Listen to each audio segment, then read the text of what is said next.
Hello everyone, welcome to Apply Trading Academy. आज का जो हमारा टॉपिक है वो है स्क्रीनिंग ऑफ द स्टॉक्स को लेके। अगर आप किसी भी स्टॉक में इन्वेस्ट करना चाहते हैं, एनालिसिस करना चाहते हैं कौन सा स्टॉक इस टाइम पे कितना अच्छा चल रहा है, उसको लेके हम स्क्रीनर्स यूज करते हैं। मोस्ट ऑफ द टाइम हम लोग रिलाय करते हैं कोई बहुत ही कॉम्प्लेक्स स्क्रीनर्स, बहुत ही ज्यादा फंडामेंटल एनालिसिस लगा के उसमें कुछ स्टॉक्स को देखने की कोशिश करते हैं। बट आज जो मैं बात करने वाला हूँ वो बहुत ही simple but very very effective strategy के बारे में बात करना चाह रहा हूँ। इस स्ट्रैटेजी को हम बोलते हैं रिलेटिविटी। रिलेटिविटी का क्या मतलब है? आज के टाइम पे आप देख रहे हैं कि निफ्टी बहुत ज्यादा नीचे गिरता जा रहा है, बट फिर भी कुछ ऐसे स्टॉक्स होंगे जो निफ्टी के गिरने के बावजूद भी नहीं गिरे या बहुत कम गिरे।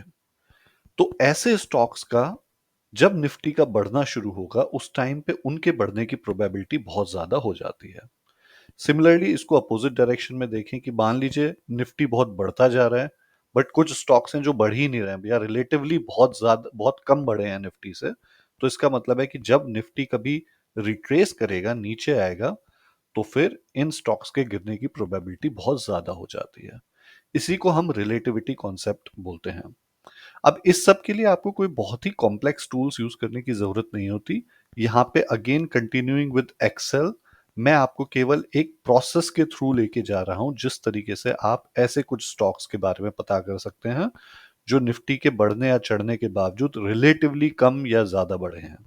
Okay, again before starting the concept, this is not an investment, this is not a trading advice at all. ये केवल वीडियो एजुकेशनल और एजुकेशनल पर्पस के लिए ही बस बना है। We are not SEBI registered. Okay, जो भी आपको स्टडी करनी है वो आपको खुद करनी है। मैं यहाँ पे केवल आपको एक प्रोसेस के थ्रू लेके जा रहा हूँ। जिन भी स्टॉक्स का यहाँ पे जिक्र किया जाएगा, please do not take it as an investment advice. These are only use as an example to walk you through the process. So let's get started.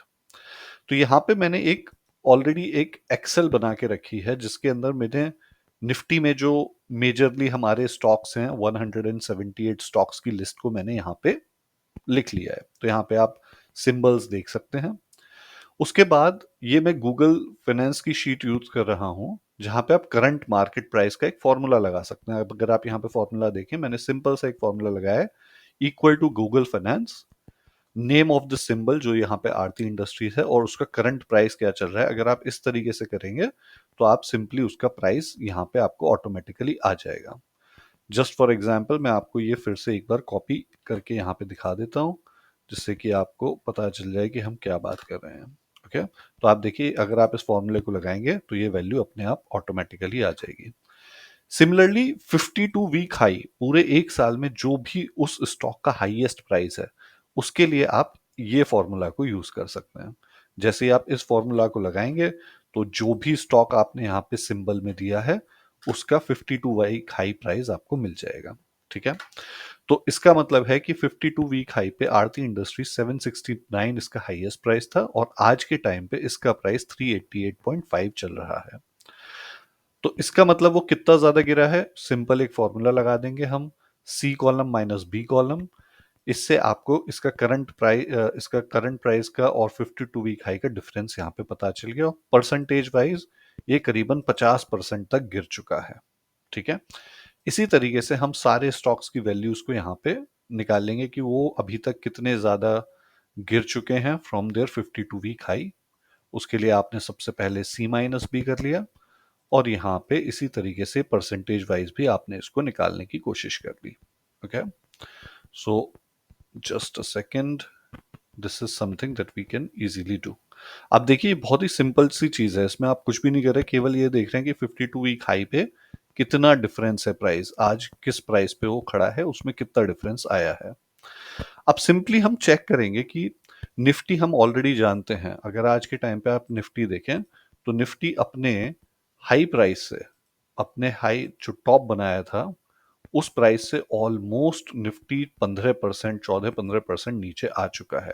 Okay, तो हमें बस ये देखना है कि निफ्टी के कंपैरिजन में, मतलब जो भी 15% से कम यहाँ पे गिरे हैं उसका मतलब कि वो निफ्टी से कम गिरे हैं, उन्होंने निफ्टी को बीट बीट किया है, निफ्टी को डिच किया है। ओके, सो इसके लिए मैंने यहाँ पे एक सिंपल सा फॉर्मूला लगाया है कि अगर ये जो परसेंटेज है, इस कॉलम में जो परसेंटेज है आप यहाँ पे देख सकते हैं, वो 10% से कम है, या फिर अभी के लिए हम 10% भी छोड़िए, उसको 7% से भी कम कर देते हैं। अगर है तो मुझे यस लिख के दे दो, अगर नहीं है तो नो लिख के दे दो। इसको ऑटो फिल करेंगे तो आप देखिए पूरा का पूरा फॉर्मूला लग गया सारे स्टॉक्स पे। ठीक है, अब हम फिल्टर करने की कोशिश करें कि हमें पता चले कि कौन से ऐसे स्टॉक्स हैं जो 7% से कम गिरे हैं इस पूरे मार्केट में। तो देखिए आप आराम से यहाँ पे आपकी एक लिस्ट आ जाएगी। ठीक है, जैसे मैंने कहा, this is not an investment advice. In stocks के बारे में मैं कोई इन्वेस्टमेंट रिकमेंडेशन नहीं दे रहा हूं। ये केवल एक प्रोसेस आपको दिखा रहे हैं कि किस तरीके से आप फिगर आउट कर सकते हैं कि कौन से स्टॉक्स निफ्टी के कंपैरिजन में लास्ट एक साल के अंदर कम गिरे हैं। 5 से 6%, 7% के अंदर अंदर कौन से गिरे हैं। अब आपका काम ये होगा कि जब आपने इन स्टॉक्स को स्क्रीन कर लिया है, now go analyse study these stocks and then only see whether it makes sense for you to do any kind of investment or trading in these stocks.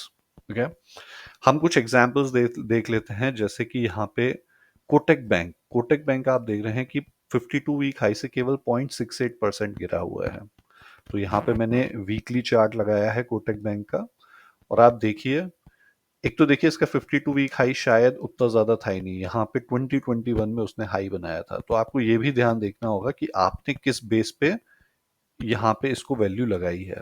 Okay, तो 52 वीक हाई से तो ये केवल 1% गिरा है, पर इसका जो ऑल टाइम हाई है मे बी उससे ये ऑलरेडी ज्यादा गिर चुका है।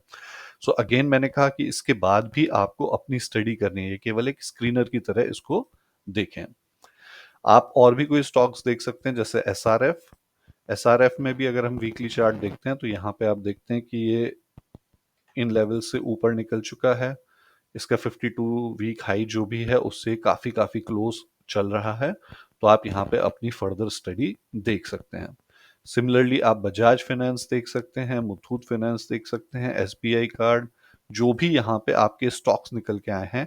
अब आपके पास एक क्राइटेरिया मिल गया कुछ स्टॉक्स को स्टडी करने का। This is just one of the criteria, जो कि ट्रेडिंग वर्ड, इन्वेस्टमेंट वर्ड में बहुत सारे क्राइटेरिया हो सकते हैं। कई लोग फंडामेंटल एनालिसिस के बेस पे करते हैं, कई लोग मूविंग एवरेज के बेस पे स्टडी करते हैं।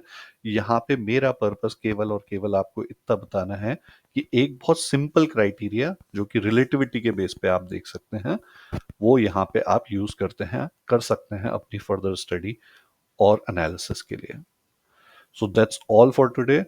As I mentioned to you, relativity is a very, very simple but very effective strategy. Hope you like this video. अगर आपको इस तरह का कंटेंट पसंद आ रहा है तो please like, share and subscribe. It will really help us to motivate to create further videos for you. Thank you so much.